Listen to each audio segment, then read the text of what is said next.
Assalamualaikum dear students of second year. Welcome to the class of physics. Here is your physics teacher Saima, and we are going to start unit number 13, and it's your lecture number 25. The content of today's lesson are we are going to study torque on a current carrying loop or a coil. Then we will read about MRI. MRI means magnetic resonance imaging. It's basically a biological technique, clinical technique, which is applied to diagnose different diseases.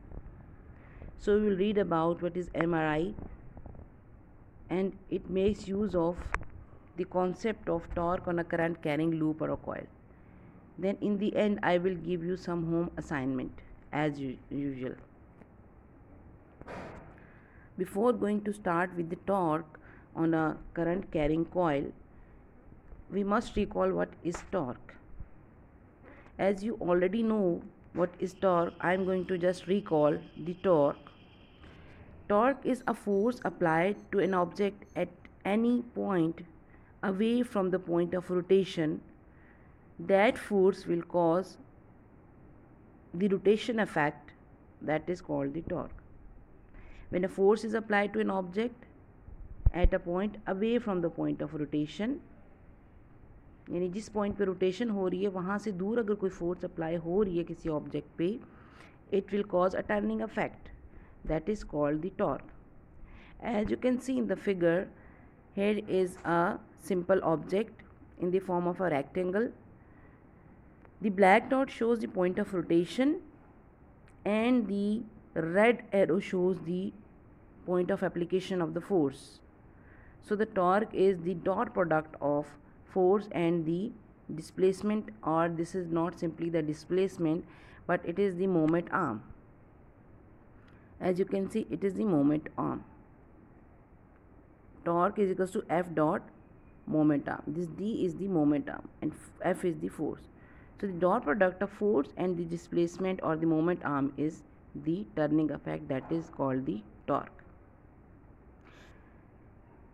A net torque applied to an object will cause an angular acceleration. As we know, whenever some force applies on an object, it produces an acceleration. Similarly, when torque is applied on an object, it produces angular acceleration. यानी अगर force होगी तो acceleration produce होता है, और अगर torque होगा तो एंगुलर एक्सेलरेशन प्रोड्यूस होता है. Okay, so basically this torque is the rotational analogue of the force. आप ये ऑलरेडी फेमिलियर है इस बात से कि टॉर्क जो है वो रोटेशनल एनालॉग है किसका? फोर्स का. इस फोर्स का रोटेशनल एनालॉग क्या है? टॉर्क. ओके, सिंपली अगर आपके पास एक सर्कल की फॉर्म में एक ऑब्जेक्ट है तो आप यहाँ से यहाँ तक सेंटर से लेकर इस तक डिस्टेंस लेंगे, that will be the moment arm, and the force applied, the product dot product of these two will give you the rotational effect of the object. So आपको टॉर्क के बारे में पता चल गया और आप पहले से मालूम भी है आपको. यही कॉन्सेप्ट जो है हम नेक्स्ट आर्टिकल में, जो हमारा मेन आर्टिकल है, that is the coil with in the magnetic field, तो हम उस पर जो है ये अप्लाई करने जाएंगे. सो ये आपको पहले से बताना या आपको फेमिलियर कराना इससे ज़रूरी था. अब अगर किसी भी ऑब्जेक्ट के ऊपर जो कि कॉइल है या कोई भी ऑब्जेक्ट है जिसमें से करंट पास हो रहा है और वो मैग्नेटिक फील्ड में पड़ा हुआ है, तो उस कॉइल के साथ क्या होता है? What happens to a coil carrying a current in a magnetic field? As you can see in the figure, here is a coil. ये कॉइल है, ये कॉइल है और इसमें से करंट पास हो रहा है, and it is in between two poles of a permanent magnet. दो परमानेंट मैग्नेट आपको नज़र आ रहे हैं, इनके पोल्स के दरमियान जो है ये ऑब्जेक्ट पड़ा हुआ है. Now what happens to it? If a current carrying coil is placed in a magnetic field, a pair of forces will produce on the coil. Now why a pair of forces appears? Because आपको पता है कि whenever current passes through a coil or the wire, there is a magnetic field that is produced around it. That magnetic field will interact with the external magnetic field and there will be some effect produced in the coil. So if a current carrying coil is placed in a magnetic field, a pair of forces will be produced on the coil. As you can see in the figure, there are two pairs of forces. Here these are upward force and downward forces. Okay, so there are pair of forces, and you can see the point of action of these forces is not the same. That means they will not cancel out each other, although they are opposite in direction and same in magnitude, because the length of the coil is the same on both sides, but since their point of action is not the same, so they will not cancel out. As you can see here, the point of action is not the same. दोनों में कुछ distance है, point of action जब same नहीं है. और आपको पता है कपल की क्या कंडीशन होती है, हम कपल के बारे में ऑलरेडी जानते हैं. A couple is produced whenever two forces not having the same point of action are produced in opposite direction, that produce couple. So here couple will be produced. This is due to the interaction of the magnetic field of the permanent magnet and the magnetic field of the current carrying coil. Coil है उसकी अपनी एक magnetic field है और एक external magnetic field है. Both will interact and you will get a couple produced. Now we are going to study in detail how a torque is produced on a current carrying loop or a coil. We are just going to consider a single loop or single coil. Then we will summarize it to the n number of turns. So in this figure you can see here is only a single coil. आप coil देख सकते हैं, इसमें से जो है वो current pass हो रहा है, and you can see it is in anti-clockwise direction. आपको यहाँ नज़र आ रहा है it is in anti-clockwise direction. We have a current in anti-clockwise direction and we have magnetic field towards the right direction. Okay, there are four sides of the coil, 1 2 3 4. As you can see, one side, 2 3, rectangular है ना ये, और and 4, and the magnetic field is in the right direction. Okay, B shows the magnetic field and I shows the current. Now we consider a rectangular coil of wire through which an electric current I is being passed. As you can see, the coil is placed in a uniform magnetic field of magnitude B. You can see the coil is in the magnetic field B, पड़ी हुई है और 4 sides हैं उसकी. Okay, this is a very simple application और simple assembly, में कोई मुश्किल बात नहीं है. Now the vertical sides of the coil, there are 4 sides P, Q and RS. P, Q, QR, RS and PS. Okay, there are 4 sides. The vertical side PQ, as you can see, of the coil experiences a force which is directed perpendicular out of the paper. यहाँ पे हम देख सकते हैं कि ये जो है 4 साइड्स हैं, आपको नज़र आ रही हैं. एक पी क्यू जो है वो कहते हैं कि ये एक फोर्स एक्सपीरियंस कर रहा है which is directed perpendicular to the paper. ऐसे होगी आउटवर्ड डायरेक्शन में ये इस पेपर, यानी आपके जो जैसे आपने मोबाइल पकड़ा and you are listening my lecture, it will be directed towards you, towards your face. Okay, out of the paper और आउट ऑफ द प्लेन आपकी तरफ डायरेक्टेड है. ये 2 डायमेंशन है, इसमें मैं ड्रॉ नहीं कर सकती. I have a figure to explain it to you. You must know the Fleming rule, hand rule. Okay, so you will apply that rule. So it is directed towards you, to the side PQ. यहाँ पर जो है वो आपकी तरफ directed होगी. There is an equal and opposite force on the side RS on this side. There is an equal and opposite force on the side RS. Now what happens to the other sides? Since the plane of the coil is parallel to the magnetic field, ये जो 2 sides हैं, मैं इसका colour change कर देती हूँ. ये जो 2 साइड्स हैं, सॉरी,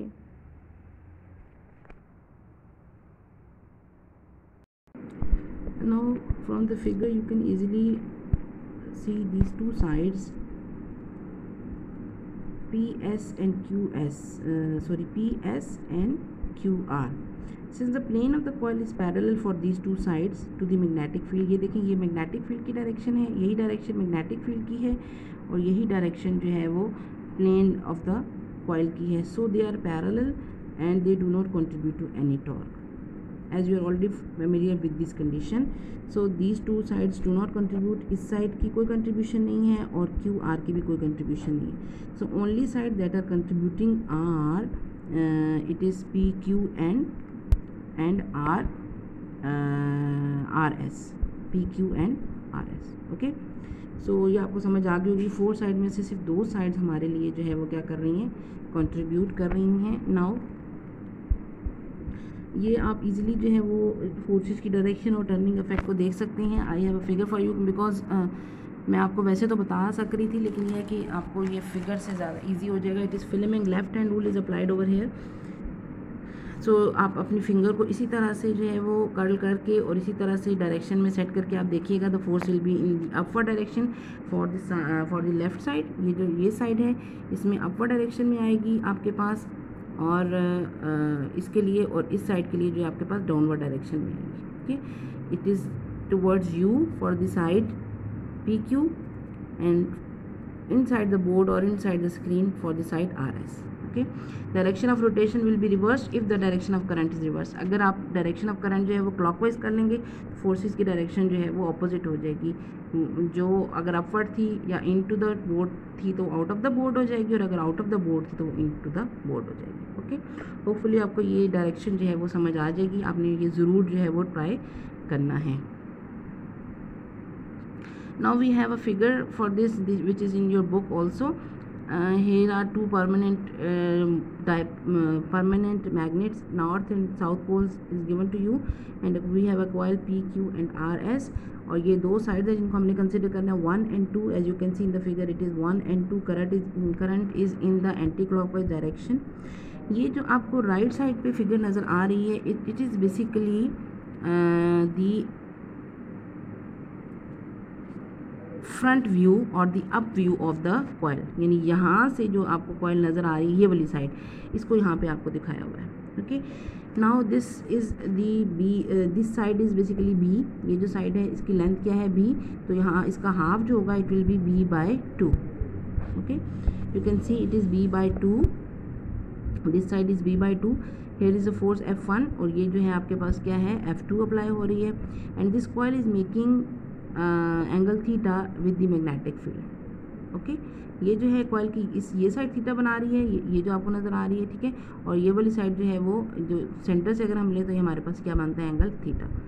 सो होपफुली आपको ये फिगर समझ आ गई। साइड 1 एंड साइड 2 हम इनको कंसिडर करेंगे। It is basically the up side view of the coil, यहाँ से आपको नज़र आ रहा है। It is the line of action of the force for the force F। -F क्यों लिखा हुआ है, बिकॉज एक फोर्स जो है अपवर्ड डायरेक्शन में है, तो उसके अकॉर्डिंगली हम जो है ना दूसरी फोर्स के अलाइनमेंट जो है वो डाउनवर्ड डायरेक्शन में लेंगे।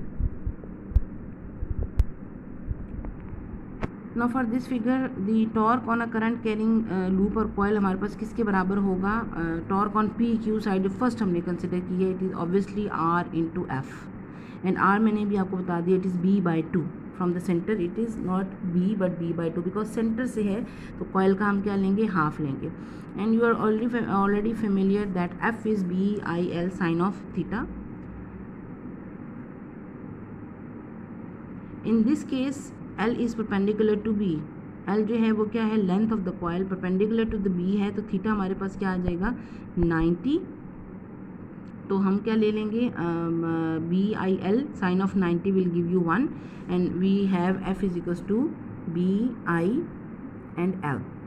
F is BIL, it is a torque for the PQ BIL।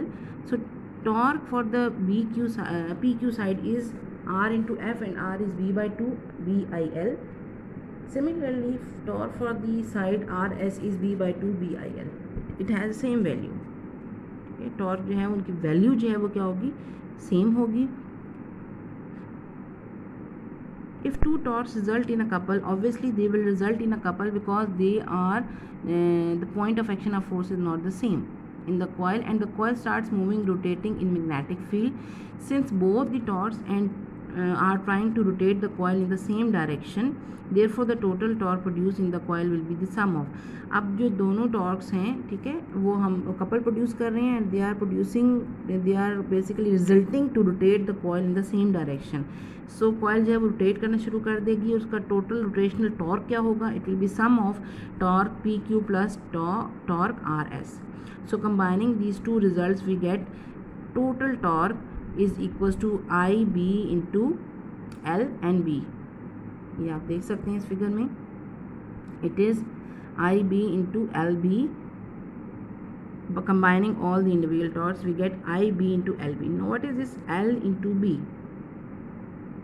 L into B is basically, अभी आपको नेक्स्ट स्लाइड में नज़र आ जाता है, but LB we know is the area of the coil, length and breadth is area of the coil, so torque will be IB into A. IB into A means current, magnetic field and the area of the coil. Now we can combine for the n number of turns, we can write this result for n number of turns. अभी हमने सिर्फ एक coil ली थी. If we have n number of turns of the coil, then it will be IBNA or BINA. When the coil makes an angle theta with the direction of magnetic field, the torque will become, अब हमारे पास जो है वो चूँकि coil rotate कर रही है all the time, it is making angle theta with the magnetic field, so हम इसको BINA नहीं लिख सकते. We have to put another factor which is cos of theta, and that theta defines the angle of the coil with the magnetic field. Now there are two different conditions. When theta is equals to 0, that means when the plane of the coil is parallel to the magnetic field. Theta 0 का मतलब ये है कि जो plane coil की plane है वो magnetic field के पैरेलल है, और we can say that the normal to the plane is perpendicular to the. अगर हम प्लेन की बात करें तो वो तो आप पैरेलल आता है for the case theta is equals to 0, ठीक है. लेकिन अगर उस प्लेन का नॉर्मल लेंगे तो वो परपेंडिकुलर हो जाएगा to the magnetic field. For that case torque is equals to BINA because cause of 0 is equals to 1, so torque will be maximum. इसका मतलब ये है कि अगर कॉयल जो है वो क्या है, मैग्नेटिक फील्ड के पैरेलल है, उसकी प्लेन पैरेलल है और नॉर्मल परपेंडिकुलर है, तो उस केस में हमारे पास टॉर्क मैक्सिमम आएगा. And when theta is equals to 90 degree, that means the plane of the coil is perpendicular to the magnetic field or normal to the plane is parallel to the magnetic field. For that case torque will be equals to 0. तो ये दोनों जो हैं वो extreme conditions बताई हैं आपको, torque maximum and minimum. In between these two angle 0 से 90 के दरमियान जब कॉयल रोटेट करेगी तो टॉर्क की वैल्यू मैक्सिमम और मिनिमम के दरमियान होगी. Okay, these are the two extreme condition that are discussed in this slide. यहाँ पर जो है वो पिक्टोरल रिप्रेजेंटेशन है, यही जो बात आपको बताई है देख सकते हैं आप. Magnetic field perpendicular to the current loop, ये आपको नज़र आ रही है. Cross means the magnetic field is directed inward or into the board. यहाँ पे आपको नज़र आ रही है कि इनसाइड है और ये आप फोर्स है, 4 फोर्सेज हैं as you can see 1 2 3 and 4. These forces are basically helpful to rotate the coil. ये रोटेट कर रही हैं. मैग्नेटिक फील्ड इस केस में perpendicular to the current loop है और मैग्नेटिक फील्ड पैरेलल है जिस केस में, तो उस केस में हमारे पास FM क्या आ जाएगी, इक्वल्स टू 0, ठीक है.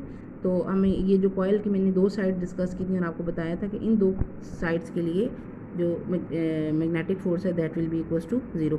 Only these 2 sides contribute to the resultant torque और द कपल. ओके,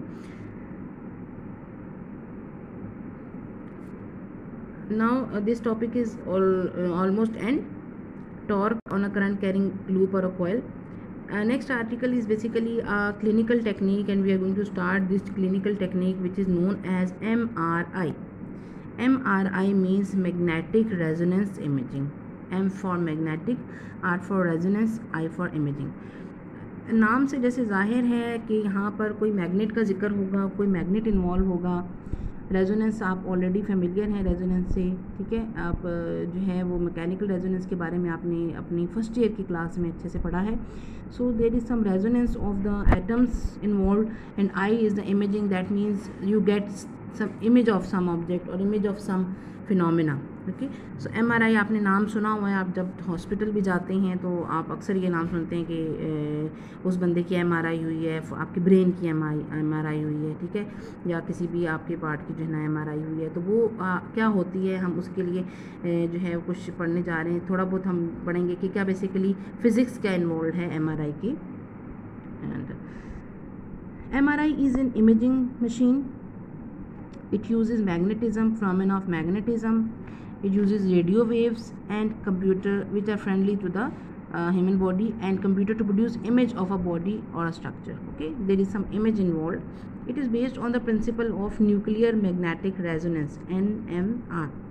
इसका प्रिंसिपल क्या है, ये न्यूक्लियर मैग्नेटिक रेजोनेंस पे बेस्ड करती है। And MRI was first used to examine human being in 1997।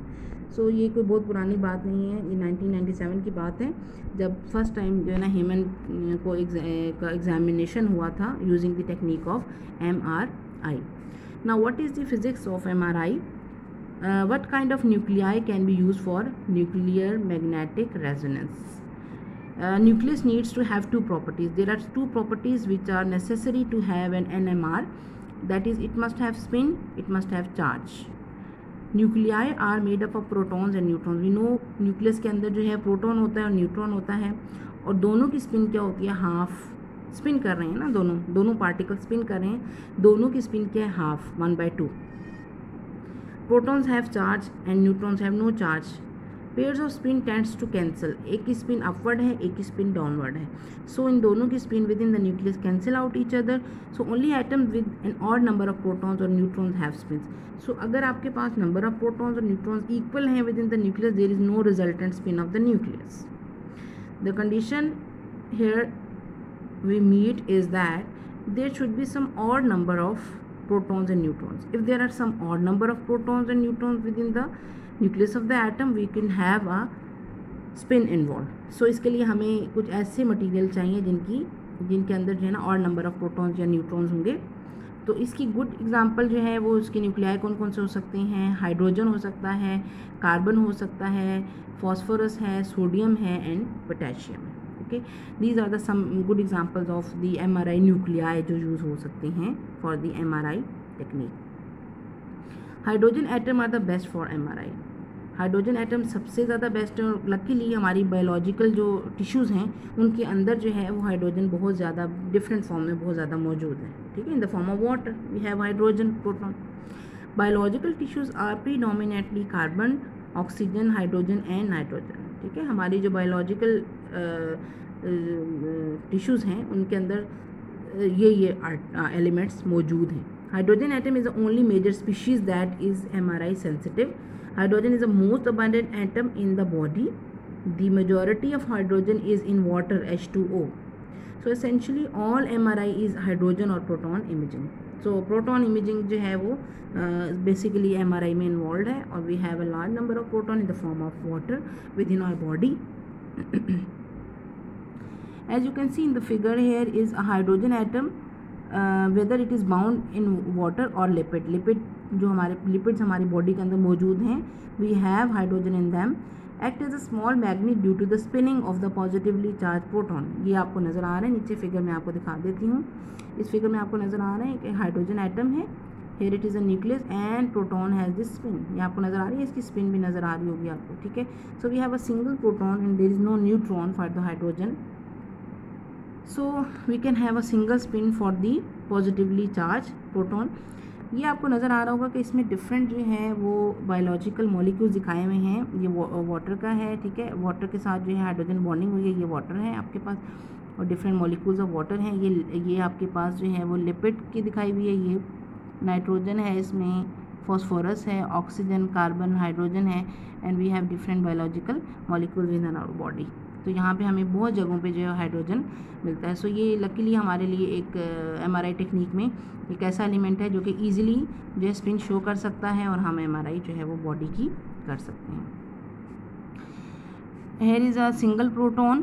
There is an electric charge on the surface of the proton. Electric charge on the surface of the proton, thus creating a small current loop and generating the magnetic moment mu. The proton also has mass, which generates an angular momentum when it is spinning. Thus, proton magnet differs from the magnet. How do proton interacts with the magnetic field? As you can see in the figure, spinning protons act like little magnets. ये जो spinning protons हैं इनके different आपको नज़र आ रहे हैं कि they are acting like a magnet, और जब एक्सटर्नल मैग्नेटिक फील्ड अप्लाई होती है they align in the same direction. ये एक ही डायरेक्शन में जो अलाइन हो गए हैं to the external magnetic field, as you can see in the figure. How do protons interact with the magnetic field? Moving or spinning charged particles generate its own little magnetic field. Such particles will tend to line up with external magnetic field lines, and you can see, think of iron fillings जो कि जब magnet रखा जाता है तो iron filings उसके इर्द गिर्द इकट्ठे हो जाते हैं. Similarly the particles line up with external magnetic field. Spinning particles with mass have angular momentum. They have also angular momentum. Angular momentum resists attempts to change the spin orientation. Now, what are the components of MRI? The main components of MRI are scanner, computer and recording hardware. As you can see in the figure, there are three main components of the MRI machine. Here you can see the hardware block diagram of the MRI is there is a shield. जो भी patient है उसके इर्द गिर्द एक shield होती है, एक मैग्नेट होता है और उसके बाद हमारे पास ये मैग्नेट है और हमारे पास ग्रेडियंट कॉइल्स हैं. ये है आपके पास रेडियो फ्रिक्वेंसी कॉइल है और ये पेशेंट जो है वो है यहाँ पे पेशेंट टेबल है. ग्रेडियंट कॉइल सेम जो ऊपर चीज़ है वो नीचे भी रिपीट होती है और ग्रेडियंट एम्पलीफायर है, आरएफ डिटेक्टर है, वी हैव अ डिजिटाइज़र जो डिजिट्स में आपको जो है वैल्यू देता है, एम्पलीफायर होता है और फिल्म होती है. यहाँ पे आपको स्क्रीन पे बेसिकली जो इमेज है ऑब्जेक्ट की जिस भी आप पार्ट का ब्रेन का एमआरआई ले रहे हैं तो आपको नज़र आ जाती है. Okay, this is the block diagram of MRI hardware. What are the applications of MRI? MRI is most used for most alignment of the brain including tumors. Sports injuries में यूज़ होता है. मस्कोस्केलेटल प्रॉब्लम्स में ये use होता है. Most spinal conditions injuries में, vascular abnormalities में, female pelvic problems में, प्रोस्टेट प्रॉब्लम्स में, सम गैस्ट्रो इंटेस्टिनल ट्रैक्ट कंडीशन में यूज़ होता है. सर्टन ईयर, नोज़ या थ्रोट की कोई कंडीशंस होती हैं उनमें यूज़ होता है. आप देख सकते हैं कि कितनी वास्ट एप्लीकेशन है एमआरआई की हमारी क्लिनिकल जो है वो टेक्नोलॉजी में. Soft tissues and bone pathology या कंडीशन में ये यूज़ होता है. Diagnosing many neonatal and paediatric abnormalities बच्चों से रिलेटेड जो होती हैं. Studies of cardiac anatomy and function. Diagnosing tumors, cysts and other anomalies in various parts of your body. Breast cancer screening for women who face a high risk of breast cancer. Doctors, scientists and researchers are now able to examine the inside of human body in high detail using a non-invasive tool. So ये non invasive tool है यानी आपके लिए उस तरह से आपको body के अंदर इंसर्ट भी नहीं करना पड़ता और आप इजीली इसको यूज़ कर सकते हैं. डॉक्टर्स इस टेक्निक को जो है अब बहुत ज़्यादा एक्सेसिवली यूज़ कर रहे हैं एंड यू कैन सी कितनी ज़्यादा इसकी वास्ट एप्लीकेशन है क्लिनिकल टेक्नोलॉजी के बेस पे. At the end we have an home assignment. You have to learn the topics and you have to practice the figure and the equations. Here are some links given, YouTube links given to you. That is basically to enhance your knowledge of articles जो मैंने आज आपको पढ़ाए.